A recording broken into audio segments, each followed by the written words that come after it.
तेजिंदर जी, सीधे आपके पास आते हुए, 1990 बैच के आप आईपीएस अधिकारी हैं।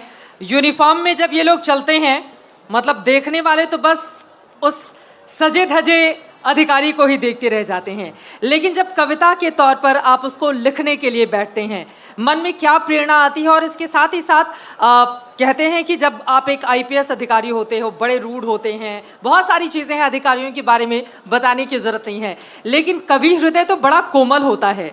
दोनों का तालमेल कैसे करते हैं आप?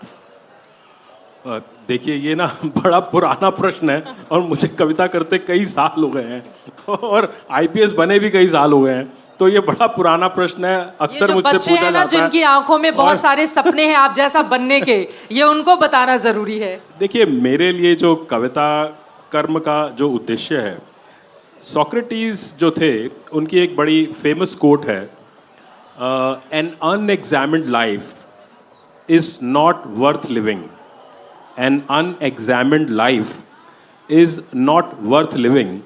तो कहना सोक्रेटिस का ये है कि हमें अपनी जो लाइफ का एग्जामिनेशन है, रिफ्लेक्शन है, वो लगातार करते रहना चाहिए। और मेरा मानना ये है कि जो मेरा कविता का कर्म है वो सेल्फ एग्जामिनेशन है। मैं कविता के माध्यम से अपने को ढूंढता रहता हूँ, अपने पास्ट के ऊपर रिफ्लेक्शन करता हूँ, और उस रिफ्लेक्शन में जो विचलन होता है, मन में जो विचलन होता है, मन में जो वेदना आती है, मेरे लिए कविता वही है।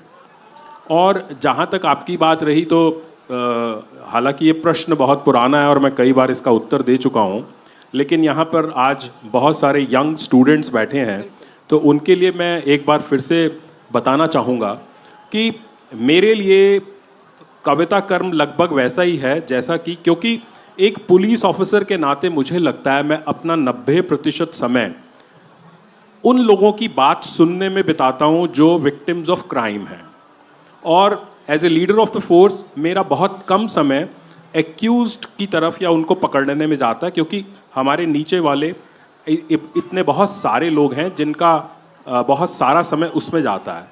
तो जब 90% समय मेरा विक्टिम्स ऑफ क्राइम की जो संवेदना है उसको सुनने में जाता है, तो मुझे लगता ही नहीं कि इसमें कोई पैराडॉक्स है कि मैं एक पुलिस ऑफिसर हूँ और कविता जो है वो दूसरे मन का भाव है। मुझे तो लगता है कि जितना एम्पैथेटिक एक पुलिस ऑफिसर को होना चाहिए, जितनी संवेदना एक पुलिस ऑफिसर में होनी चाहिए, वो कविता के लिए बहुत ज़्यादा है। कविता भी शायद उतनी संवेदना को समेट नहीं पाएगी। दो पंक्तियों के साथ चलते चलते समापन करेंगे। दो पंक्तियां तो एक बहुत ही छोटी सी कविता है, जी, मैं वो सुनाऊंगा। और इसका शीर्षक है अरबी घोड़ा। अरबी घोड़ा सबको मालूम है कि अपनी सुंदरता के लिए, अपनी गति के लिए, अपने स्टैमिना के लिए, अपने एंड्योरेंस के लिए जाना जाता है। तो इस कविता का शीर्षक है अरबी घोड़ा।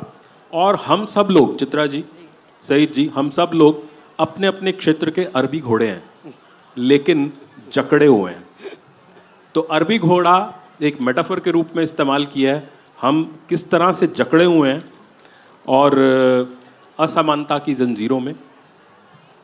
अरबी घोड़ा, बहुत छोटी सी कविता है। बेतहाशा भागते डोहते एक ही दिशा में होकर नतमस्तक और बिना किए प्रश्न। बेतहाशा भागते डोहते एक ही दिशा में होकर नतमस्तक और बिना किए प्रश्न। बहुत हो चुका अब, बहुत हो चुका अब, एक हाथ से नोच लूं आंखें बुझाती चमड़े वाली ऐनक। एक हाथ से नोच लूं आंखें बुझाती चमड़े वाली ऐनक, दूसरे से उतार फेंकूं दम घोटती काठी। दूसरे से उतार फेंकूं दम घोटती काठी, तीसरे से चीर दूं जुबान खींचती लगाम। तीसरे से चीर दूं जुबान खींचती लगाम, चौथे से काट दूं मुश्कें, पांचवें से खोल दूं भ्रमित करती रकाब। चौथे से काट दूं मुश्कें, पांचवें से खोल दूं भ्रमित करती रकाब, फिर एक छलांग से पटक दूं धरती पर नकली नियम, घोटा हुआ ज्ञान, अपरीक्षित श्रद्धा और मनमानी सत्ता।